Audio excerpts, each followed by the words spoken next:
que tiene que ver con la endocrinología. No es que yo sepa más que un cubito, sino que me gusta aprender, como dije al principio, y que me gusta que los demás aprendan. O sea, cuando uno me gusta que los demás aprendan, más aprendo yo. O sea que yo no estoy cobrando a ustedes porque yo estoy aprendiendo más. Entonces vamos a ver lo que es algunos temas sobre endocrino. Vamos a empezar con el páncreas. Primero que ya el profesor Jorge dio la parte básica de lo que es endocrinología, lo que es una hormona, lo que es el sistema hipotálamo-hipófisis, el eje hipotálamo-hipófisis, los tipos de hormonas que hay. ¿Sí les digo eso? Mecanismos de acción de las hormonas, cómo actúan dependiendo de su tipo químico. ¿Me le digo? También los feedbacks. Los feedbacks, que me hablamos en fisiología. Ok. ¿Eso qué es? ¿A quién le recuerda eso?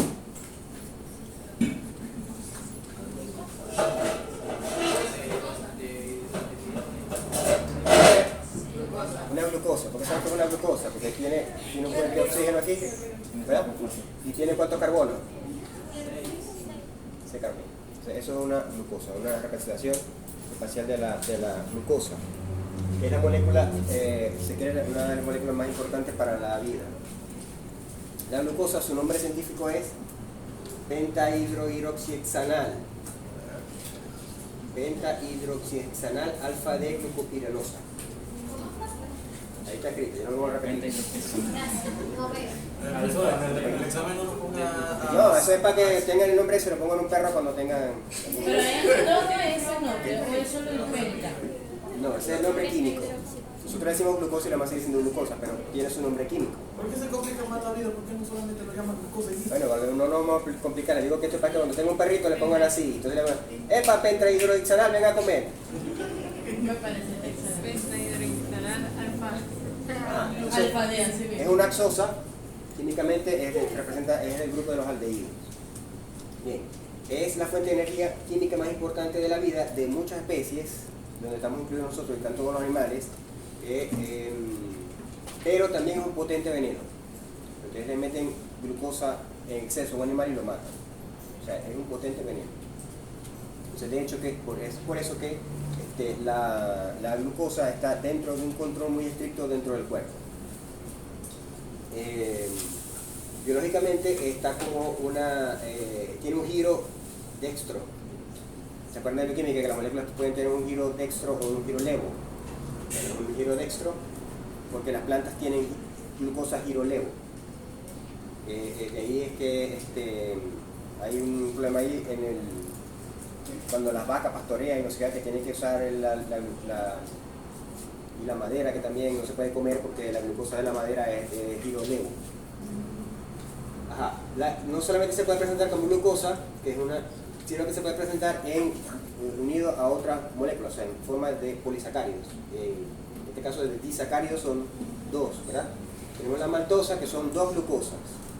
Dos glucosas se llama maltosa, un disacárido. La lactosa, que es una glucosa más una galactosa.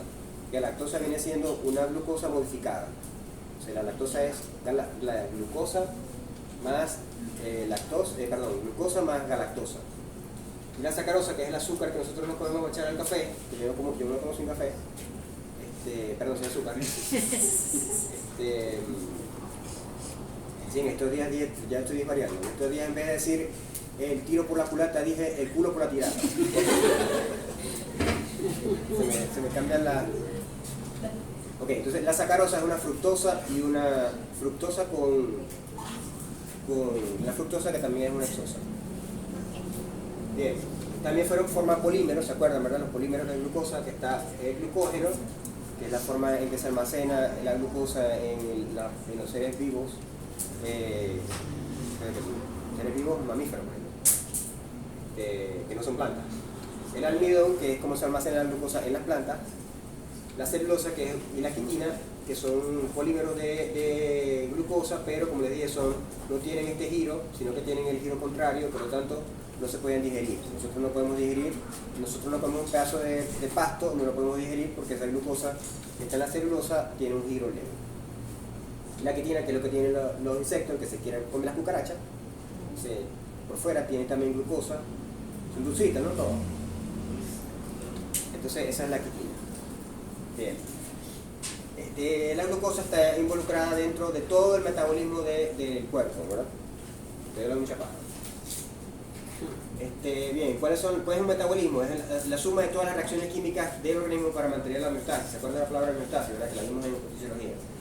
Bien, entonces, básicamente esas reacciones de homeostasis las podemos dividir en las reacciones que buscan la obtención de energía, como tenemos la digestión, el uso de esa energía para un trabajo mecánico, por ejemplo la contracción muscular usan esa energía, o si la energía sobra se almacena, ¿verdad? Ya dijimos que se almacena en un polímero que llamábamos como glucógeno. Bien, estas reacciones del metabolismo las podemos dividir en reacciones anabólicas, que son las que construyen moléculas, y reacciones catabólicas, que son las que degradan moléculas. Cuando hay una reacción de catabolismo, las moléculas que están involucradas se degradan a sus componentes más simples. La proteína se degrada a aminoácidos, quiere decir que hubo catabolismo de la proteína. ¿Sí? Hasta ahora también me están siguiendo, ¿verdad? Sí.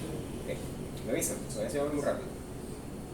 Bien, estas reacciones catabólicas van a depender mucho del estado en que se encuentra el organismo.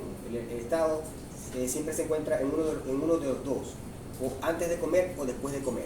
Recuerden de fisiología, ¿verdad? Decíamos que antes de la ingesta, después de la ingesta decíamos que ese era un periodo o estado postprandial, y antes de la ingesta estaba en ayuno, que era el preprandial.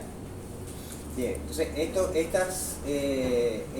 después de la ingesta, donde se ingieren todas las moléculas de la dieta, vamos a tener en esa ingesta ¿qué? Proteínas, grasas y carbohidratos, ¿verdad? ¿Se acuerdan de fisiología?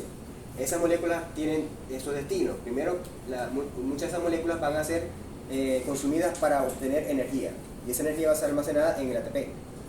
Otras de estas moléculas van a ir a la síntesis de sustancias como proteínas, y muchas de ellas también son cofactores, por ejemplo las vitaminas, que se requieren para construir esas otras moléculas.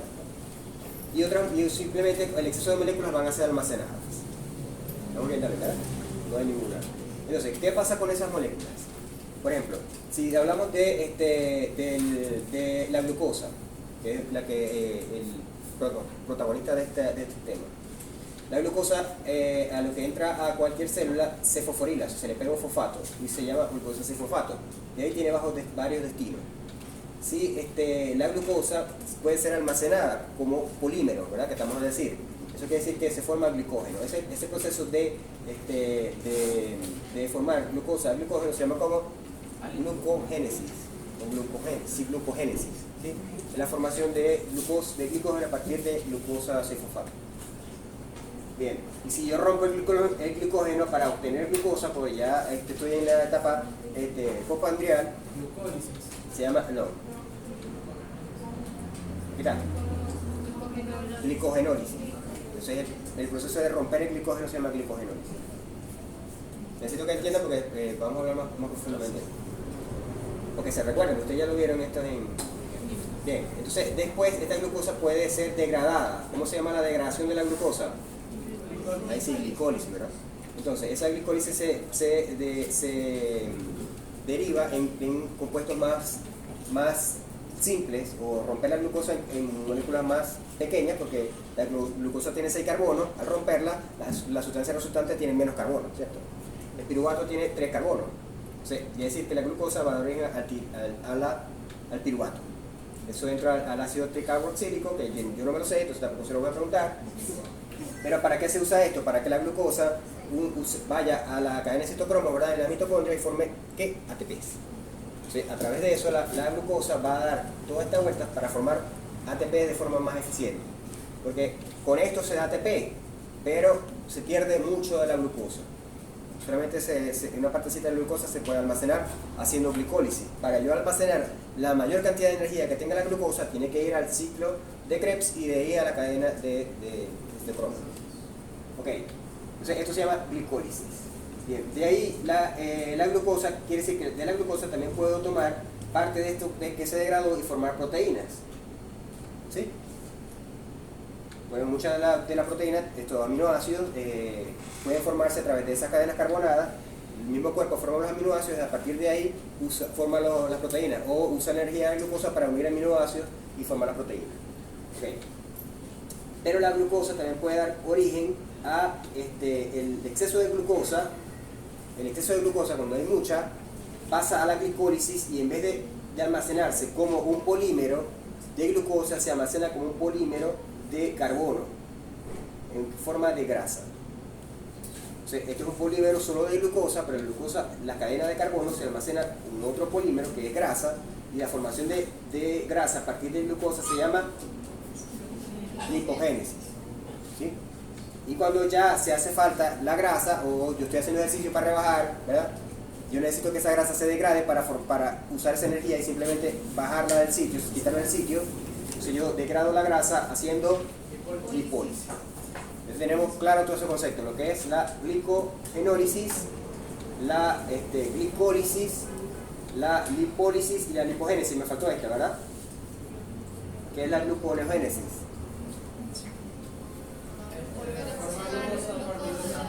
Exactamente, entonces fíjense que yo de la grasa puedo venirme a formar glucosa, o de las proteínas puedo venirme y formar glucosa. Entonces estas vías se llaman vías de gluconeogénesis. Glicogenólisis o glicogénesis, glicólisis, gluconeogénesis, lipogénesis y lipólisis. Repasamos esos conceptos, ¿ahora están claros? No lo tengo que volver a decir, ¿no? Me dicen porque me pagan porque, bueno, pagan poquito, pero igual me siguen pagando para que ustedes entiendan. Bien. Entonces este concepto también lo habíamos hablado en fisiología, la homeostasis, ¿verdad? ¿La homeostasis qué es? Un equilibrio. ¿Qué quiere decir cuando digo que un equilibrio? Por ejemplo, cuando yo digo la homeostasis de la glucosa, ¿a qué me refiero? Mantener la glucosa dentro de un rango, exactamente. Entonces, generalmente la homeostasis se refiere al rango que deben mantenerse la química y la física del cuerpo. Porque la temperatura es algo físico, pero igual, y el pH es algo químico, o las sustancias son químicas, todo eso tiene que mantenerse en un rango. Y a medida que ese rango se mantenga, hay salud. Si ese rango se altera, hay ¿qué hay? Enfermedad. Si un rango de cualquier sustancia se altera, hay una enfermedad dependiendo de la gravedad de esa alteración, es la gravedad de esa enfermedad. Bien, pero ¿qué es la homeoresis? El profesor Rey les habló de la homeoresis. No, la mioresis, homeoresis. Suena parecido, pero es diferente. Sí, pero no. Sí. Sí, también. O sea, pueden ser internos o externos. Por ejemplo, si la vaca estaba preñada, es un cambio. Viene externo porque vino del toro. O sea, pero al final es interno. Sí, hay un cambio, ya sea interno o externo, que produce que el cuerpo requiera un nuevo nivel de sustancias. Por ejemplo, una vaca preñada no puede mantener su vida si mantiene la homeostasis de la glucosa igual que una vaca vacía. ¿Sí? Se tiene que cambiar la homeostasis de la glucosa a un nuevo nivel que es para mantener ese nuevo estado que es la gestación. Y la vaca vacía o los machos, por ejemplo, tienen un nivel de homeostasis de glucosa. Ya, 10. No me acuerdo cuál es, pero por ahí creo que hay unos valores. Entonces, pero si la vaca está preñada, ese nivel de homeostasis tiene que cambiar porque hay una nueva condición. Igual cuando el animal está creciendo, igual cuando la vaca está dando leche, esas nuevas condiciones no se pueden mantener con las condiciones, con la homeostasis normal de un animal que no esté en esa condición. Un animal, una vaca seca que no esté preñada, no tiene los mismos niveles de homeostasis que una vaca preñada que esté dando leche. ¿Sí? Hay un nuevo nivel de homeostasis. ¿Sí se entiende, verdad? Sí. Ese nuevo nivel de homeostasis por encima del estado de reposo es lo que se llama homeoresis. Entonces, vamos a ver que hay sustancias, bueno, se lo habrá el profesor Jorge, que hay hormonas, sobre todo la hormona del crecimiento, que son sustancias que controlan establecer nuevos estados de homeostasis, que es lo que se llama la homeoresis. O sea, la homeoresis es un nuevo estado de homeostasis para favorecer un proceso activo. O sea, es una homeostasis dentro de la homeostasis. Es una nueva homeostasis, porque hay un proceso que requiere una nueva homeostasis. No ocurre simplemente porque sí. Para mantener la Pero estabilidad. es un proceso de adaptación. a una adaptación a una nueva situación. Sí. Sí, algo secundario. Es una homeostasis, Pero adaptada a una nueva condición. No es, porque el homeostasis es el estado básico del animal en un estado básico. O sea, vacío, sin preñar, bien alimentado, es un estado básico. Ahí se mide la homeostasis. Porque yo no puedo comparar, por ejemplo, la homeostasis de un niño con la homeostasis de un adulto. De hecho, cuando ustedes van a un examen de sangre, muchas de las variables dicen si es hombre o si es mujer. No puedo comparar algunas homeostasis diferentes con el hombre o con la mujer. Entonces, si el hombre cambia de sexo, es una homeostasis. No, eso no es.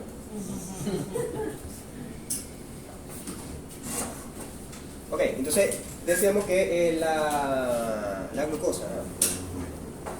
¿Qué pasa con la glucosa? ¿La glucosa de dónde viene? De la dieta, ¿cierto?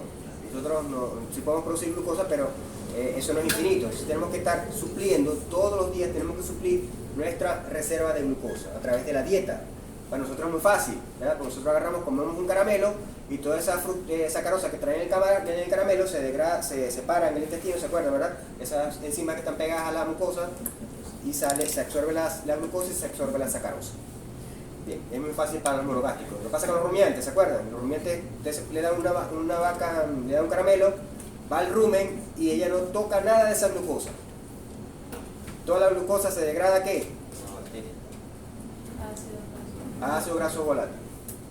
Entonces, la glucosa de los rumiantes no viene de la dieta, viene si toda la glucosa de los rumiantes viene de la gluconeogénesis. ¿Sí?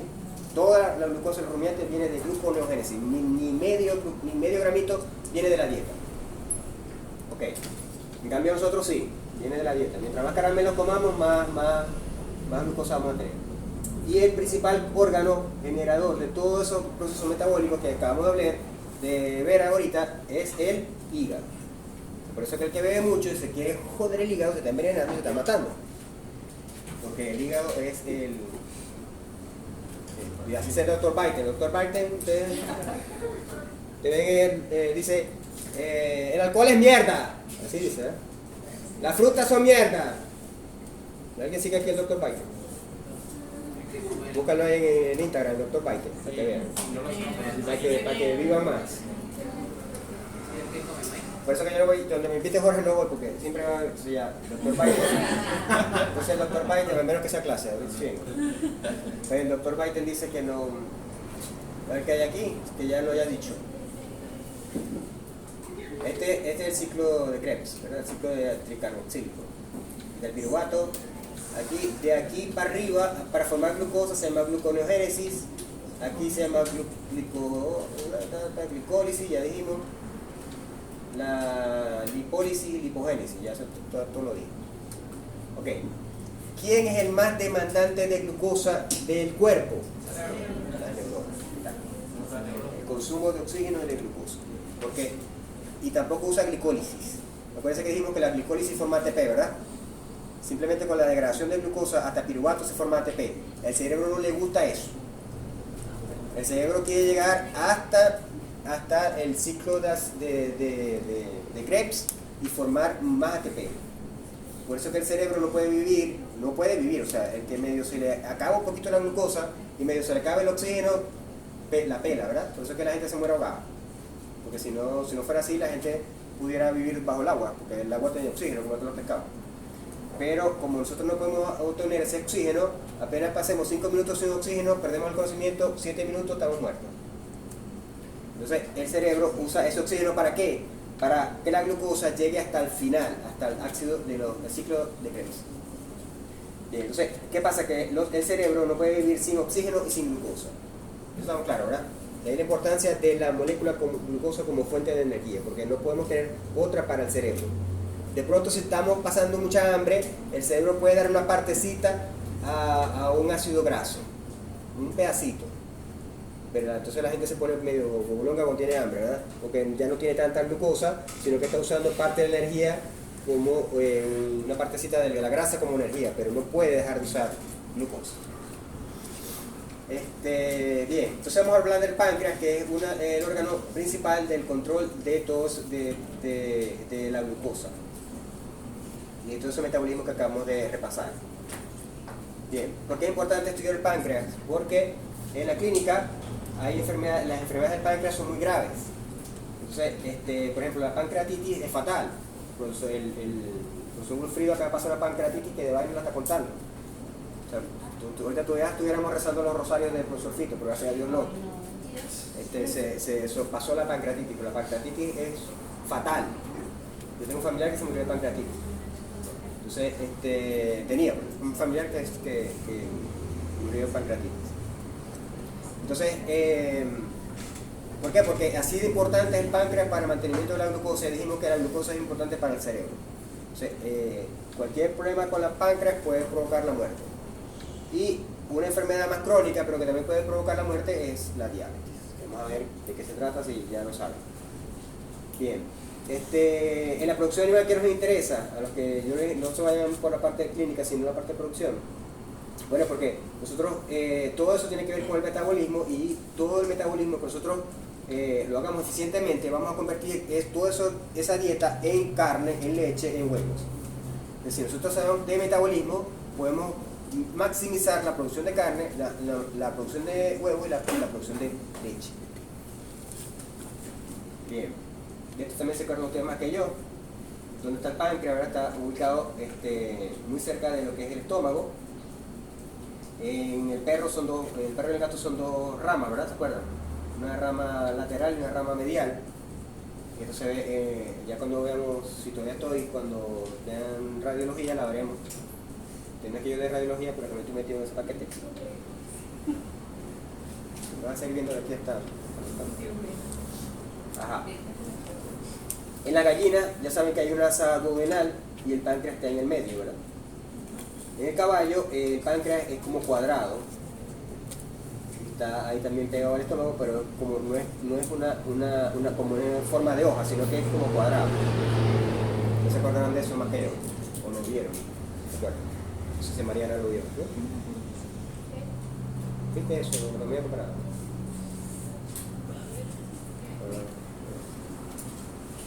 Ajá. Pero su relación es con el estómago, y su secreción también tiene que ver con el hígado. También vimos en fisiología que el páncreas tenía dos funciones, un páncreas que se llama exocrino y un páncreas que se llama endocrino.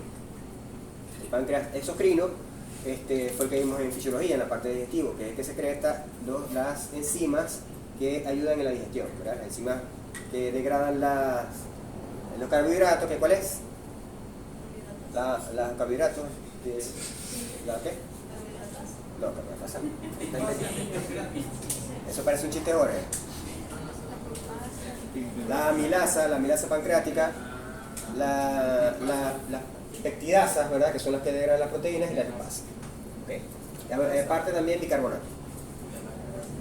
Bien, eso se da en los acinos pancreáticos, y en algunas especies ese conducto que va al intestino está unido con el del hígado, con el endocrino. Pero vamos a hablar ahorita del endocrino. El endocrino, su función es producir una hormona, o varias hormonas, no solamente la insulina, produce varias hormonas, y esa función endocrina está ubicada en una estructura que se llama islotes de Langermann, o Langermann. Yo tengo un primo que se llama así, Langermann González. Entonces, como es endocrina, no tiene conductos. Acuérdense que las secreciones exocrinas, que menos que el profesor le explicó, cuando son exocrinas tienen un conducto. Cuando son endocrinas no tienen conducto, porque eso va directo a la sangre, por eso se llama endocrino.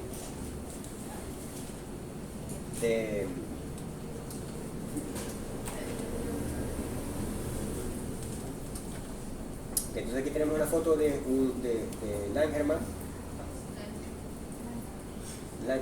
Langermann. Bueno, ¿cómo le dijo Chapina que se llamaba? Bueno, así como le dijo Chapina, así es. Ok, entonces son muchos, son como 1 millón, en un páncreas como 1 millón en un humano, de isloticos de estos. Y dentro del islote tenemos varios tipos de células. Tenemos las alfa, beta y delta. ¿No? Así le digo Chapina. ¿Sí les dije azul? Ajá. Fíjense que aparte, a pesar de eso, de que son como 1 millón de islotes dentro del páncreas, solamente representa un 2% de la superficie del páncreas. El resto es exocrino, o sea que una muy pequeña parte del páncreas es lo que es endocrino. Varía de acuerdo a la especie, o sea, cuánto del peso del páncreas es islotes, está aquí en esa tablita. ¿Cuánto del páncreas corresponde a superficie de los islotes? Entonces tenemos células alfa, beta, delta y células PP. Las células alfa producen glucagón, el 30% de las células son alfa. ¿Cuáles son de color aquí? Las alfa son las amarillas y las beta son estas.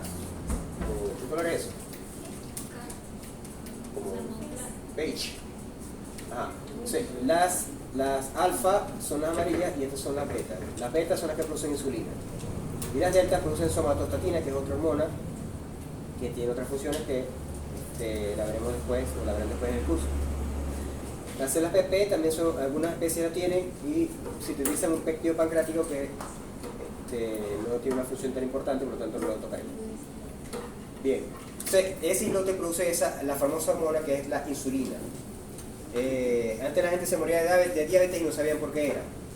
En el año 1930 se le dio el premio Nobel a un profesor con su estudiante que descubrió la insulina. A partir de ahí se empezaron a salvar las vidas de los diabéticos. Pero antes se morían de diabetes. Y todavía se mueren de diabetes, pero por termo. Bien. Son 2 cadenas, es una hormona proteica, son 2 cadenas, pero 2 cadenas separadas. Antes era una sola, pero se quitó este pedacito verde. Le quitar el pedacito verde, quedan las 2 cadenas como si estuvieran cortadas, pero en el medio están unidos por unos puentes, que se llaman puentes de sulfuro. Bien, cuando se libera, dura alrededor de 3 a 5 minutos en sangre y luego se elimina. O sea, la duración de la acción es muy corta. Hay una enzima en el riñón y en el hígado que son las que se encargan de eliminar el exceso de insulina en la sangre, que es la que se llama la insulinasa, y eso es lo que hace que la insulina dure entre 3 y 5 minutos después de su descarga. Tiene una función vital, ya dijimos que todo lo que sea con glucosa es vital, y por lo tanto la función de la insulina es vital para el cuerpo. La ausencia de insulina produce diabetes. Vamos a seguir con la glucosa. Ya hablamos, ¿verdad? Principal combustible celular. Otra cosa que debemos de recordar de fisiología es que hay sustancias que no pueden atravesar la membrana plasmática, ¿verdad? ¿Por qué una sustancia no puede atravesar la membrana plasmática? Porque es muy grande. Porque es muy grande, ¿verdad? ¿Por qué otra? No es permeable. Porque no es permeable. ¿Por qué no es permeable? Porque la estructura no es. Porque para que sea permeable tiene que ser un lípido. Los lípidos sí son permeables. Los lípidos pasan, como Pedro por su casa, por la membrana plasmática, pues son la misma cosa. Pero las sustancias que no son lípidos no pueden atravesar la membrana. Claro, es selectiva para que no cualquier cosa entre. De hecho, que los virus no pueden entrar tampoco, simplemente tienen que agarrarse de algo para poder entrar. Entonces, si eso es así, la glucosa, para poder entrar, como es impermeable, para poder entrar a la célula requiere un transporte. No puede atravesar la membrana. Por más glucosa que haya afuera de la célula puede estar ahí ansiosa de glucosa y no puede meter ni una, si no tiene un transportador en la membrana que introduzca esa glucosa dentro de la célula. Oye, ¿verdad? Que quieren un transporte que es una proteína transportadora. Entonces, si estamos aquí afuera, aquí hay glucosa, y la glucosa tiene que entrar aquí hasta que no haya estos transportadores que son parecidos a estos, las bombas sodio y potasio, ¿se acuerdan? Estos transportadores son los que se encargan de poner glucosa aquí y pasarla para el lado dentro. Ok, hay 2 tipos de transportadores. El transporte que es el SLGT y el transportador GLUT.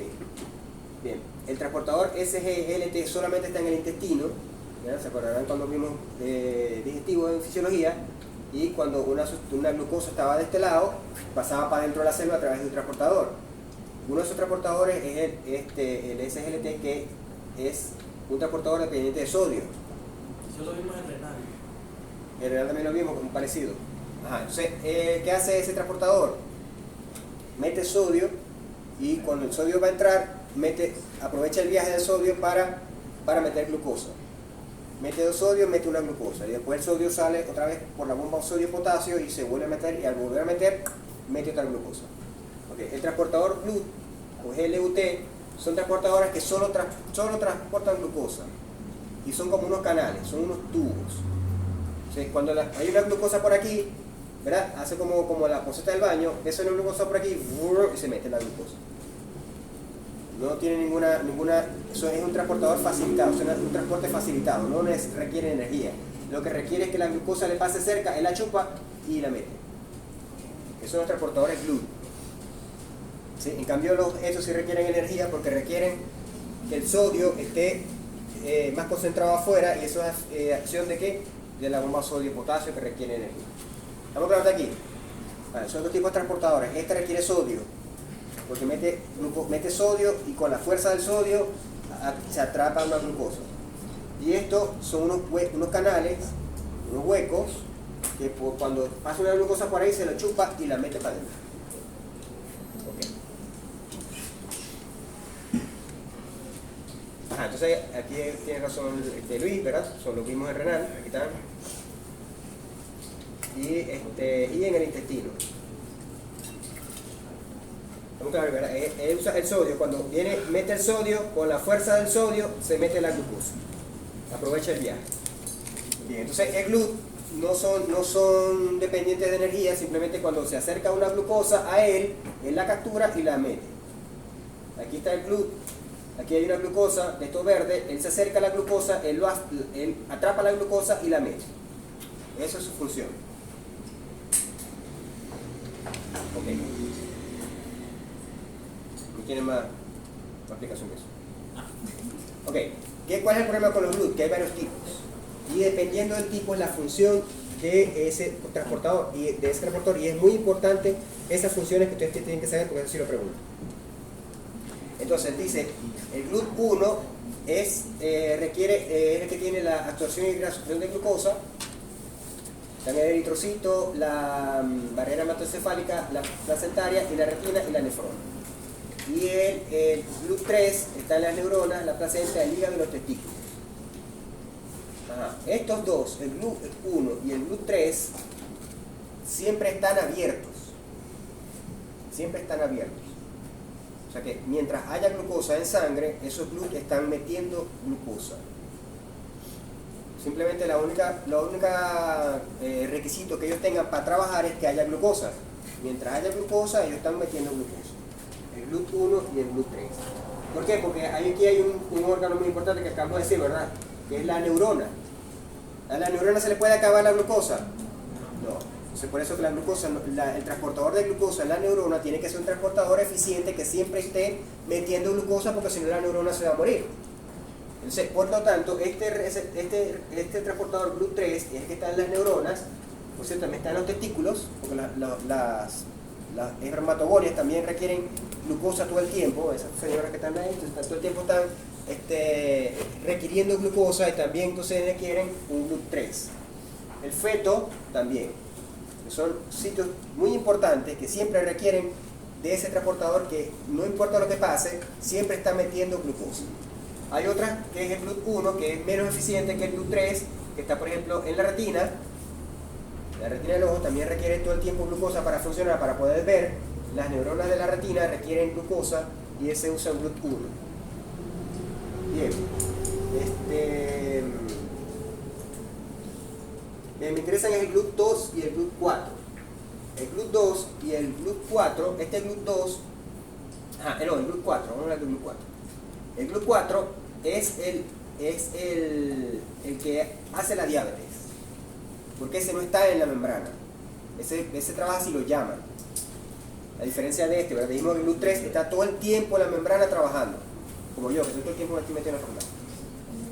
Entonces, este GLUT3 todo el tiempo está trabajando. El GLUT4 trabaja si lo llaman. él está oculto en la célula. Cuando lo llaman, él va a trabajar a meter glucosa. ¿Quién lo llama? La insulina. O sea, la insulina, ¿qué hace? Cuando al llegar a la célula llama al GLUT4 para que empiece a hacer la captación de glucosa. Y entonces en ese momento la glucosa entra a la célula. ¿Qué célula? Al músculo esquelético, al cardíaco y al tejido adiposo y también en el hígado. Y faltó el hígado, pero bueno, también está en glucosa. Aquí. Esquelético, cardíaco y adiposo. Principalmente el mayor captador de glucosa es el músculo esquelético y también el hígado. ¿Sí? Entonces, si usted se come un caramelo, lo que se come que tenga azúcar, un pedazo de torta, un chocolate, cualquier cosa que tenga azúcar, un azúcar con café, porque hay gente que toma azúcar con café. Entonces, ¿qué pasa? Inmediatamente se dispara la insulina, porque esa glucosa inmediatamente va a la sangre, se dispara la insulina en el páncreas, ¿para qué? Para que en el músculo los GLUT4 empiecen a trabajar y bajen el nivel de glucosa en sangre. ¿Por qué lo tiene que bajar? Porque dijimos que la glucosa era ¿qué? Era veneno. O sea, la glucosa no se puede subir del nivel normal porque es un veneno. Entonces, inmediatamente esa glucosa tiene que desaparecer de la sangre y es entonces el que trabaja este receptor. Mucha paja. Ok, entonces nos quedamos con este. El GLUT1 y el GLUT3, el GLUT2 es parecido a estos. Es todo el tiempo trabajando todo el tiempo, pero este es un sensor. Ya lo vamos a hablar. Entonces este es el intestino, rápidamente, este es el intestino. El intestino que hay glucosa y galactosa, ¿verdad? Si tomó leche o si tomó una fruta, hay fructosa, eso va por los receptores SLGT1, va al enterocito, y el enterocito a través de un GLUT2, ¿verdad? Que el GLUT2 es independiente de insulina, lo pasa de la célula a la sangre. Porque eso es una cosa que tiene el GLUT2, que es bidireccional. Puede o soltar glucosa o meter glucosa o sea, puede agarrar glucosa de la sangre hacia la célula o de la célula hacia la sangre. Este es el único que es bidireccional, el GLUT2. Ok. Entonces, en el humano, menos de 30 miligramos y más de 300 es incompatible con la vida. Si la persona tiene menos de 30, cae en coma de una vez. ¿Sí? Bueno, se lo encargo. Solo buscaba a Valeria, que no me está prestando atención. Si más de 300, que es un diabético, entonces también es incompatible con la vida. Empieza daño renal, empieza daño neuronal y la persona convulsiona y se muere. O sea, la diabetes también es fatal. ¿Dónde comienza entonces el uso de la glucosa? Con la ingestión de carbohidratos. Con la ingesta de carbohidratos, entonces hay glucosa. Bien, esto es una célula pancreática, una célula beta o alfa. ¿Qué es lo que era?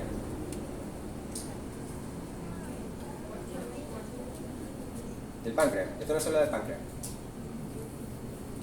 Tampoco me acuerdo. ¿Qué es beta? ¿No lo anotaron por ahí? Ok. Bien, entonces tenemos este GLUT2 que decíamos que era un canal de glucosa que siempre estaba ahí y que era bidireccional, ¿cierto?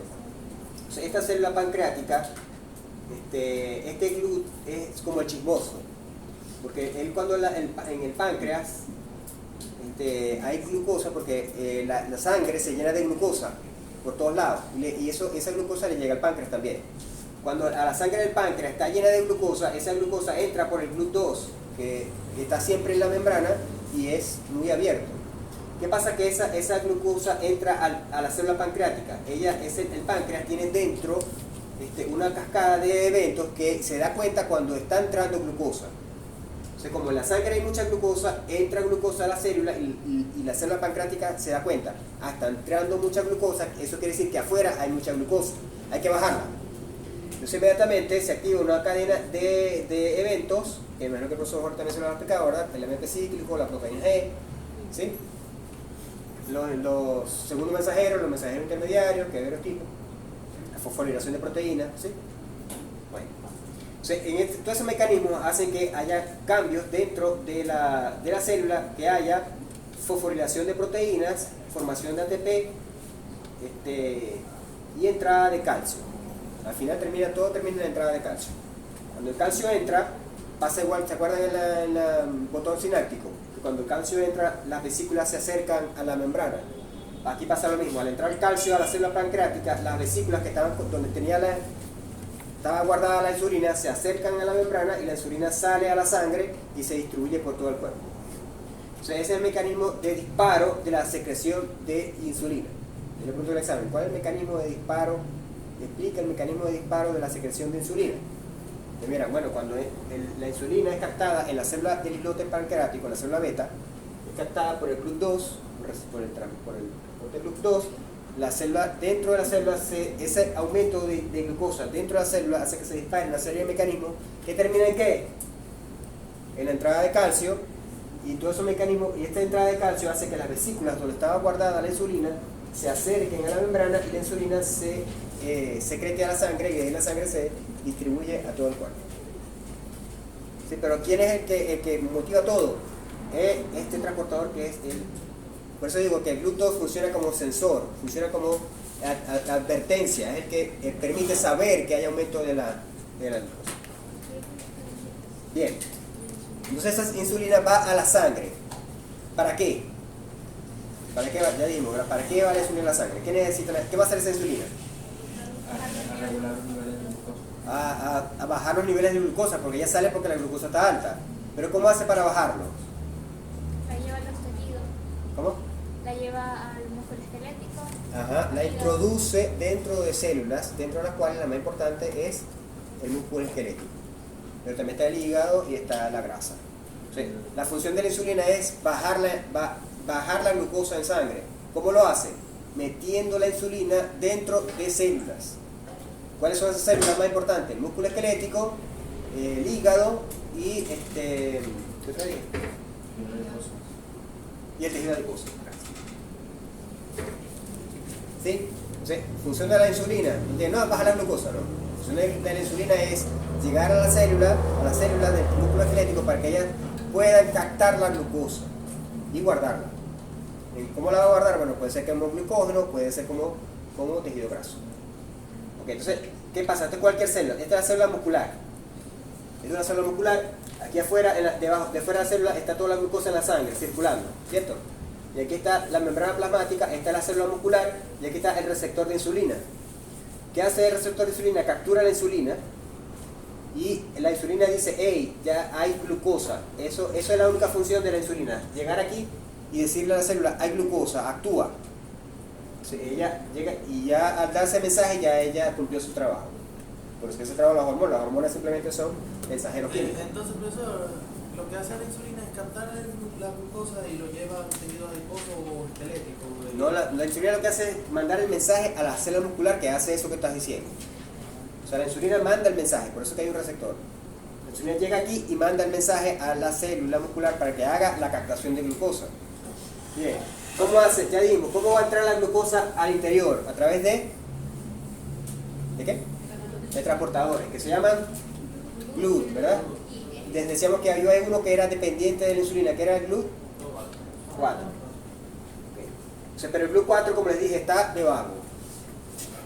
Porque para trabajar, él debe estar pegado a la membrana, y no está en la membrana, está fuera de la membrana, está guardado en vesículas.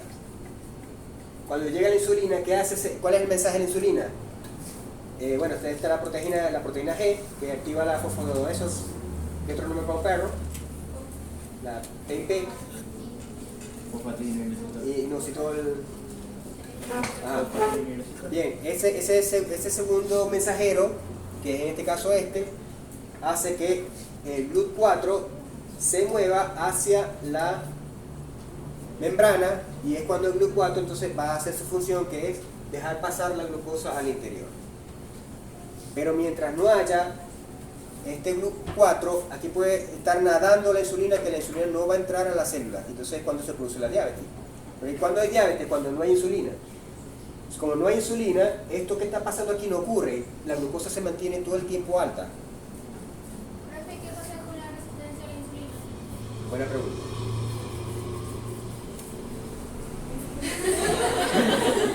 Ahorita vamos a explicar bien la diabetes y te digo. Tiene que ver con esta lucha verde que está aquí. Tiene que ver con esto verde. Bueno, explícalo una vez. ¿Cuál es la resistencia a la insulina? No hay esto verde. ¿O hay muy poco? Este sector. Este receptor verde no hay. Al no haber este receptor verde, aquí puede estar la insulina, hey, necesito hacer algo. Y como no hay este receptor verde, esta célula es resistente a la insulina, porque no tiene receptor para atenderla. ¿Puedes explicar otra vez a los grupos 4? Vamos para atrás. Ajá. Digamos que hay glucosa, ¿verdad? Acabas de comer un caramelo, o una cena, o lo que sea, una pizza. Hay gran cantidad de glucosa en sangre. Ya vimos que esa glucosa dispara unos mecanismos en la célula que hace que entre calcio, y al entrar calcio se dispara insulina que va a la sangre e invade toda la sangre del cuerpo. Cuando llega al músculo, esa insulina al llegar al músculo se une a este receptor que está aquí, que es esto verde, es un receptor, y el momento que la insulina contacta el receptor se activa. ¿Qué hace al activarse? Dispara una cadena de eventos intracelulares, que es lo que se llama segundo mensajero. Este segundo mensajero hace que está incluido esta sustancia, es la que transmite el mensaje de la insulina al interior. ¿Sí? Cuando esto se activa, estas proteínas se activan, se activa una serie de mecanismos que hace que estos receptores GLUT4 que estaban guardados en vesículas se muevan hacia la membrana. Y mientras esté la insulina aquí, estos receptores van a estar aquí, los GLUT4. ¿Qué hacen los GLUT4? Son unos canales, son como unos desagües momento cuando llueve, que los desagües se chupan todo el agua, ¿verdad? En el piso. Así son con la glucosa. Estos bichos están ahí y la glucosa que le pasa por el frente se la chupa. Y son muchos. O sea que toda la célula muscular se va a inundar de glucosa, porque toda la glucosa va a ser captada hacia adentro. Esa es la función del GLUT. Acuérdense que todos los GLUT van a hacer lo mismo, van a introducir glucosa al interior, pero va a depender de la función del GLUT, o sea, el tipo de GLUT, su función. Tenemos el GLUT1 y el GLUT3 que siempre van a estar aquí. Digo. ¿Y qué pasa cuando hay un exceso masivo de insulina? Eso es lo que tengo yo, hiperinsulinismo. Por eso me salen todo muchito aquí el cuello, ¿no? Perinsulinismo. Hiperinsulinismo. También tengo una hiperinsulinismo, se llama eso. Puede causar resistencia a la insulina y la hiperinsulinismo. ¿Qué pasa con tú mismo respóndete? ¿Qué pasa si hay un exceso de insulina en la sangre? Piensa, ¿qué pasó? ¿Qué va a pasar? ¿Qué hace la insulina? Entra a la célula. Si entra toda la glucosa, ¿qué va a pasar con la concentración afuera? Va a bajar, ¿verdad? Entonces se produce una hipoglicemia. Básicamente toda el azúcar que antes ya no estaba. Entonces había una muchacha que tenía eso, que uno estaba en clase y de pronto ya, ¡plum! Ya se desmayó la primera vez que se desmayó, salíamos todos corriendo. ¿Qué pasó? Y la muchacha, un caramelo. Entonces los hipoglicémicos tienen que comer una cierta cantidad de... Tiene que estar comiendo todo el tiempo. Pues te digo, que había una muchacha que tenía eso. Entonces, la primera vez que se desmayó, la primera vez que se desmayaba, todo el mundo salía a socorrerla y a darle un caramelo y agua y tal. Pero yo no estaba en clase, soy a puto plum. Ya se volvió de eso. Dale un caramelo. Alguien que tenga caramelo. Ok. Listo, ¿verdad? Bueno, esta es otra imagen que es lo mismo. Si la insulina llega al receptor, entonces esta insulina al receptor, el receptor dispara una serie de mecanismos en los cuales termina en que los GLUT4 que estaban almacenados se muevan hacia la membrana, y entonces son las que meten la glucosa en el interior.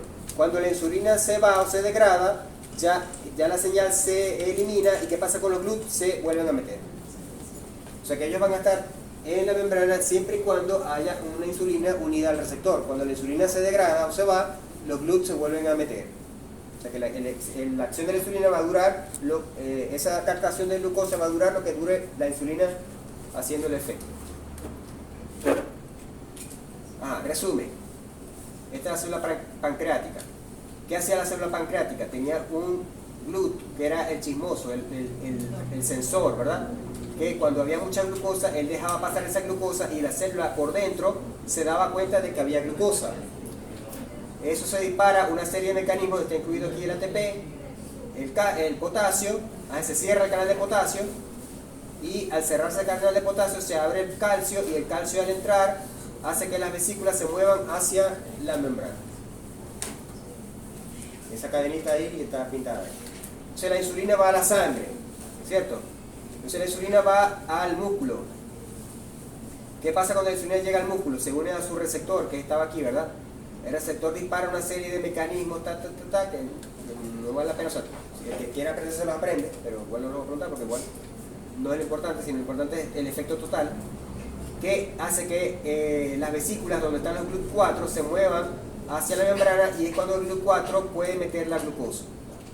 Cuando la insulina se separa, aquí está la insulina pegada al receptor, ¿sí? Cuando la insulina se separa del receptor, ¿qué pasa con los GLUT4? Se vuelven a guardar. Y ya no hay transferencia de glucosa. Este es el hígado.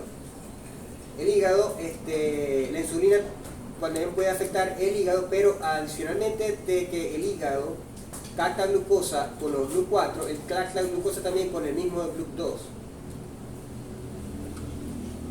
O sea que el hígado se llena, él sí se llena de glucosa, porque también usa el GLUT4, pero también usa el mismo GLUT2. Entonces él se llena de glucosa. Ahora bien, la señal de la insulina en el hígado es para activar la formación de glucógeno. Porque ¿qué quiere la insulina en el hígado? Que hay mucha glucosa. En el músculo se va a formar también glucógeno, pero donde se forma la mayor cantidad de glucógeno es en el hígado. Así de Ariel. En cambio, cuando no hay insulina, el glucógeno se degrada a glucosa y la glucosa sale. Como les dije, el GLUT2 es bidireccional. Entra glucosa, pero igual sale glucosa. Ajá. Los que no dependen de insulina son los que sí o sí tienen que tener glucosa todo el tiempo. Y acá vamos a decir, ¿cuál es el principal? El cerebro. Entonces son tejidos no dependientes de insulina, el cerebro. Pues todo el tiempo esos receptores GLUT están en la membrana haciendo su trabajo. El músculo en ejercicio. Resulta que el ejercicio, todo un gimnasio o trotas frecuentemente o manejas bicicleta frecuentemente, esa actividad muscular, como requiere glucosa, hace que el músculo fabrique receptores GLUT1 y GLUT3. Entonces el músculo se hace también, el músculo cuando está en ejercicio también se hace captador de glucosa sin necesidad de insulina. Entonces el que hace ejercicio tiene mejor capacidad de almacenar, o sea, y además el diabético también lo mandan a hacer ejercicio, porque mejora la captación de glucosa. Aparte de los beneficios que da el ejercicio, también está así. Dime. Si una persona hace mucho ejercicio y de pronto deja de hacer, ¿eso le si evoluciona o algo así? Sí, claro. El cuerpo es económico en todo. Algo que no se usa lo degrada. ¿Ya? Los casados no usamos algo. Ah. Así que para el ejercicio también es importante. Bueno, aquí me equivoqué. glucosa. ¿Qué? Para el ejercicio también es importante la glucosa porque proporciona energía. Claro, el músculo requiere energía. Aquí me equivoqué. Corrijan la grabación ahí. Que el hígado solamente usa GLUT2, no tiene GLUT4.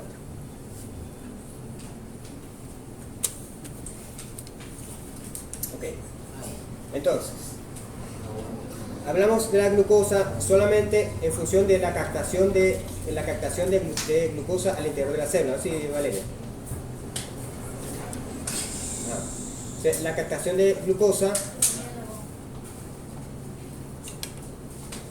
¿Ya?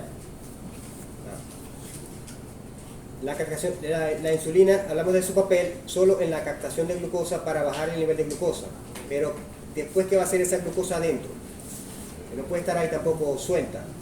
Entonces la insulina, además de eso, manda señales dentro de la célula para que haga algo con esa glucosa adentro.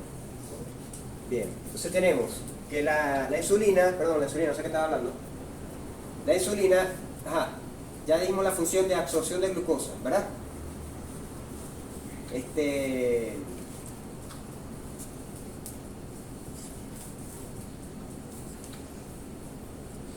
Esto. La glicólisis. Ok, lo vuelvo a pintar. A ver si me acuerdo. Tenemos la glucosa, ¿verdad? Dijimos que la glucosa podía almacenarse en ¿qué? Glucógeno. ¿Qué hace la insulina? hey, esta glucosa que tenés en exceso, entonces esto lo hace la insulina también. Esta glucosa que tenés que te acabo de entrar, guardarla en glucógeno. Quiere decir que la insulina estimula la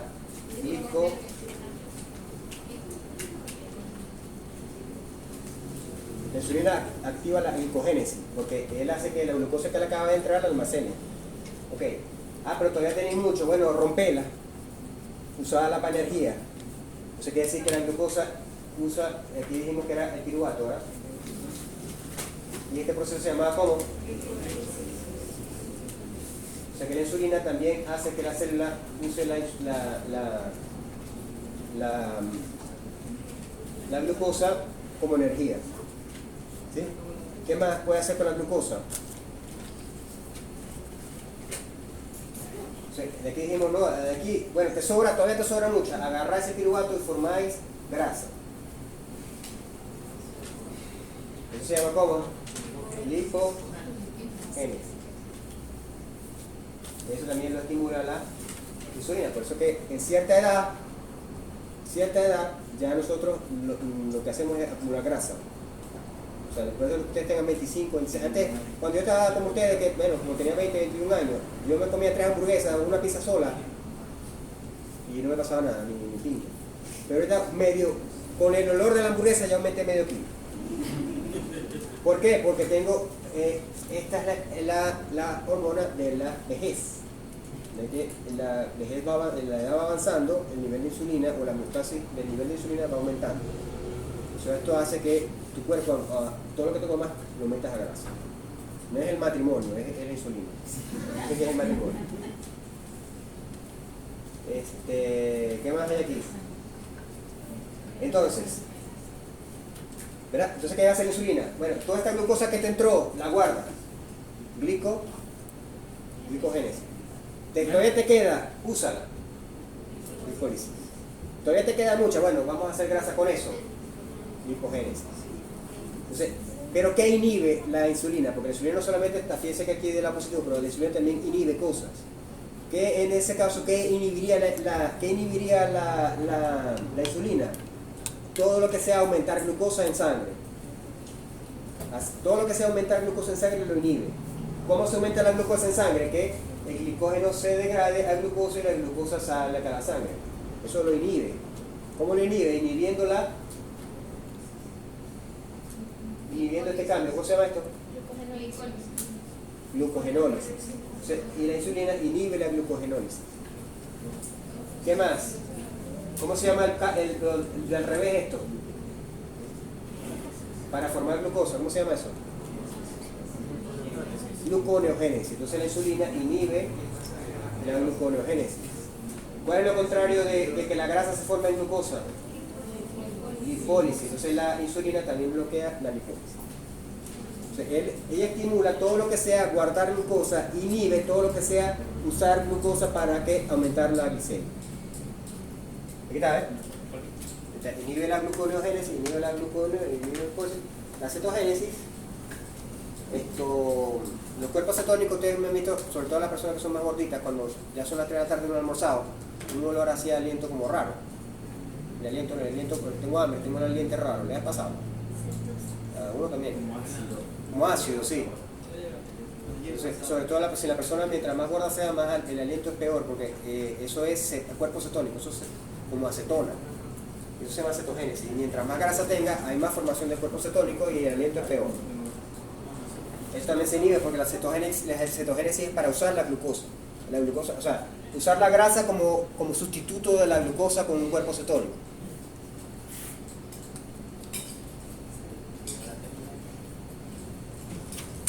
Bueno, entonces son las enzimas que hacen esto, se las aprenden. Son los lípidos, son las enzimas que hacen esto, ya se las aprenden también. Inhibe la lipasa, que son las enzimas que hacen esto, ya dijimos. Aporta glicerol también para la y esto lo dijimos en digestivo, ¿verdad? La perirol density lipoproteína.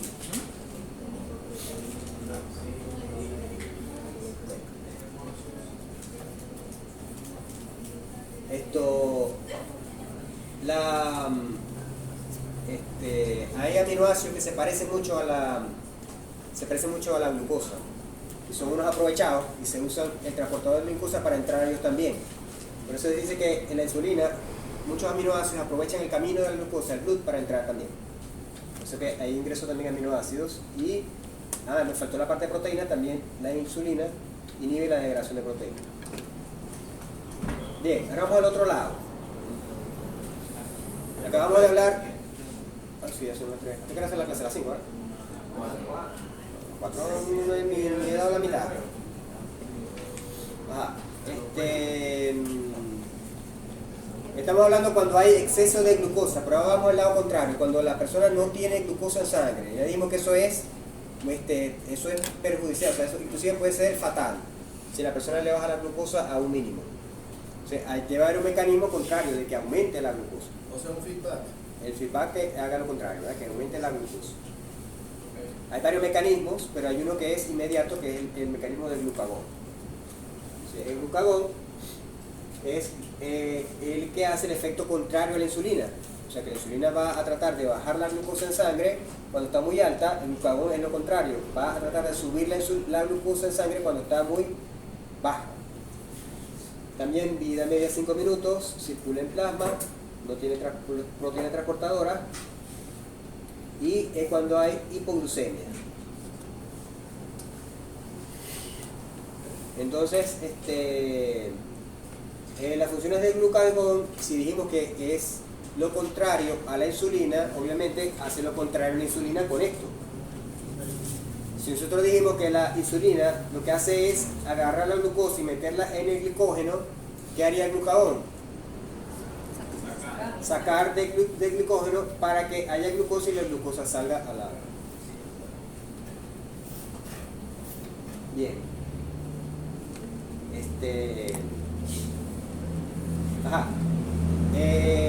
Principalmente este mecanismo ocurre en el hígado, no ocurre en el músculo, sino principalmente con menor cantidad en los otros órganos, pero principalmente en el hígado. Todo esto que estamos hablando aquí. Sobre los lípidos, si la insulina hacía que se formaran lípidos, ¿qué va a hacer el glucagón? La lipólisis, porque va a querer sacar la grasa para que la grasa se transforme en la gluconeogénesis en glucosa y la glucosa salga. O sea, hace lo contrario de la insulina. Y esta ketogénesis es lo que acabo de decir, que es la formación de cuerpos cetónicos, ya no en glucosa, sino en unos cuerpos que pueden sustituir la glucosa por corto tiempo. O sea, el cerebro puede usar, bueno, vamos a usar un poquito la glucosa, pero un poquito de cuerpo cetónico para funcionar y me mantengo vivo. ¿No? Esa es la función de los cuerpos cetónicos. Sobre proteínas no tiene tanto efecto porque el glucagón es un efecto inmediato. O sea, de proteína, glucosa se tarda mucho, no es tan importante. Lo más importante es que el glicógeno se degrade y que la grasa salga, ¿no? Y que haya formación de glucosa con gluconeogénesis. Bien, entonces este cuadrito es las dos partes, ¿verdad? Empezamos aquí. High blood sugar. ¿Quién habla inglés aquí? Mariana. Mariana habla inglés. ¿Cómo se pronuncia esto? High blood sugar. Blood. High blood sugar. Ajá. Hay alto azúcar, quiere decir que hay alta glucosa en sangre. Bien, entonces, ¿qué hace el páncreas? Si hay alta glucosa, ¿libera qué? Insulina. Entonces la insulina, ¿qué va a ir? Que la glucosa entre y se forme glicógeno, ¿verdad? ¿Qué más hace? Que los tejidos agarren la glucosa, sea captada y se metan en los citoplasmas.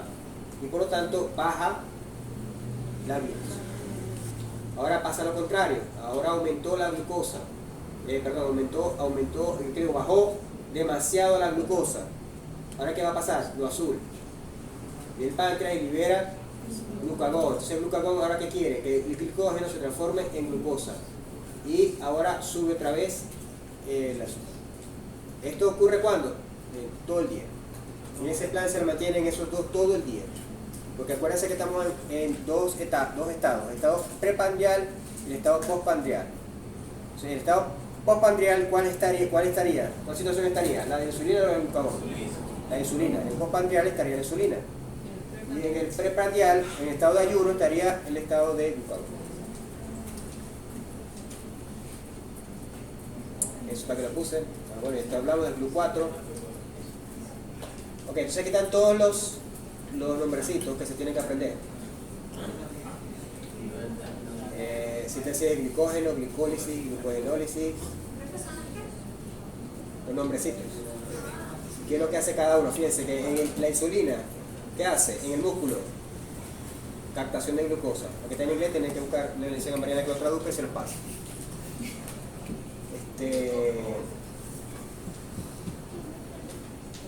Bien, estos de aquí, vamos a hablar esto si me da tiempo. Y de pero estos son temas cortos, yo creo que en media hora o 45 minutos termino nosotros. No sé si el profesor Ujol se los da, si no se los da, me avisan y yo se los doy. La hormona de crecimiento. Porque tenemos, la glucosa tiene dos, o todo lo que es metabolismo energético tiene dos niveles, o pone tres niveles. El nivel inmediato.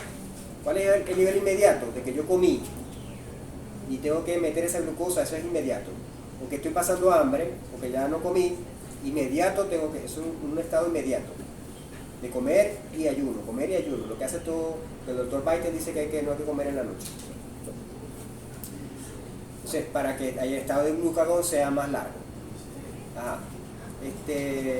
Pero ¿qué pasa si yo tengo un perrito, o se encuentra un perrito que tiene 3 días sin comer porque lo dejaron amarrado? Eso no es inmediato, eso ha sido una cuestión de ayuno de largo plazo, ¿cierto? O sea, en ese caso, ya el inmediato, que es la insulina y el glucagón, no alcanza a mantener la glucólisis, la glicemia. Entonces interviene un mecanismo de largo plazo. Los mecanismos de largo plazo, hay uno de largo plazo corto y otro de largo plazo largo. El mecanismo de largo plazo corto, o sea que es mediano plazo, está involucrado la hormona de crecimiento, la adrenalina y las hormonas tiroideas. Y el mecanismo de largo plazo largo, o sea que tengo un perro que está, o una vaca o lo que sea, que está pasando hambre muy largo, ahí interviene el cortisol, que es lo que vamos a ver. Ajá. Bueno, esto no se lo puedo preguntar, ya que vieron en fisiología. ¿Por qué la diabetes mellitus produce poliuria?